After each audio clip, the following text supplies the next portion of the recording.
Bike নিয়ে কমিশনের নিষেধাজ্ঞায় বড় পরিবর্তন আনলো Kolkata high court. Hi everyone, welcome back to my channel অঞ্জনার ব্যঞ্জনা। বন্ধুরা, তোমাদের সকলকে আমার এই ছোট্ট ইউটিউব চ্যানেলে স্বাগত জানাই। নির্বাচন কমিশন বাইক সংক্রান্ত যে নির্দেশিকা জারি করেছিল তাতে বড়সড় রদবদল আনল কলকাতা হাইকোর্ট। শুক্রবার বিচারপতি কৃষ্ণা রাওয়ের বেঞ্চ স্পষ্ট জানিয়ে দিয়েছে, ভোটের দোহাই দিয়ে বাইক চলাচলের ওপর কোনো ঢালাও বা লাগামহীন নিষেধাজ্ঞা চাপানো যাবে না। আদালতের এই সিদ্ধান্তে দ্বিতীয় দফার ভোটের আগে সাধারণ মানুষ ও ভোটাররা কিছুটা স্বস্তির নিঃশ্বাস ফেলছেন। বিচারপতি কৃষ্ণা রাওয়ের পর্যবেক্ষণ, সুষ্ঠু ও অবাধ ভোট করানোর নাম করে বাইক চলাচলের ওপর এমন বিধিনিষেধ চাপানো যুক্তিসঙ্গত নয়। আদালত জানিয়েছে, ভোটের 48 ঘন্টা আগে থেকে বাইক মিছিল করা যাবে না।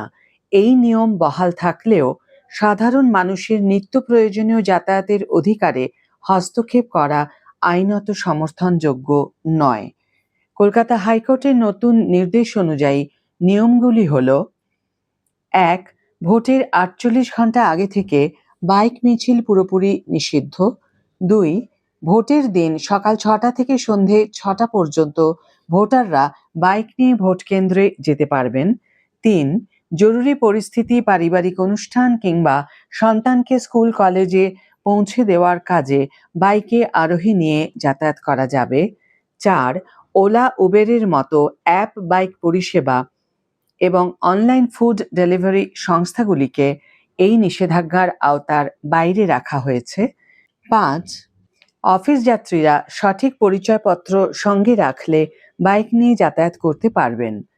নির্বাচন কমিশন সংবিধানের 324 ধারা অনুযায়ী ক্ষমতা প্রয়োগ করতে পারে ঠিকই, কিন্তু সেই ক্ষমতা ব্যবহারের সময় দেশের আইন ও বিধিবিধান মানতেই হবে, এমনটাই জানিয়েছে আদালত। রাজ্য পুলিশ ও কেন্দ্রীয় বাহিনী ভোটের শান্তি বজায় রাখার জন্য যথেষ্ট, তাই এভাবে সাধারণ মানুষের যাতায়াতের পথ রুদ্ধ করা একেবারেই সমীচীন হবে না বলে মনে করছে কলকাতা হাইকোর্ট।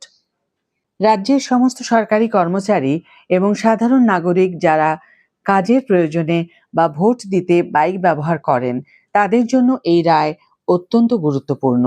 এখন থেকে সরকারি কর্মীরা কর্মস্থলে যাওয়া বা ভোট দেওয়ার ক্ষেত্রে আর আগের মতো আতঙ্কিত হবেন না।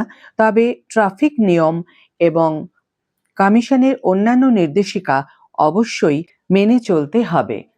একপক্ষে হাইকোর্টের এই রায়ের ফলে সাধারণ মানুষের সুবিধা হয়েছে, কিন্তু একথাও ঠিক, দুষ্কৃতিকারীরা এই রায়ের ফলে উপকৃত না হয়ে যান, তারা না আবার এই বাইক ব্যবহার করে ভোটারদের হুমকি বা অন্য কোনো অপকর্ম করবার সাহস পেয়ে যান।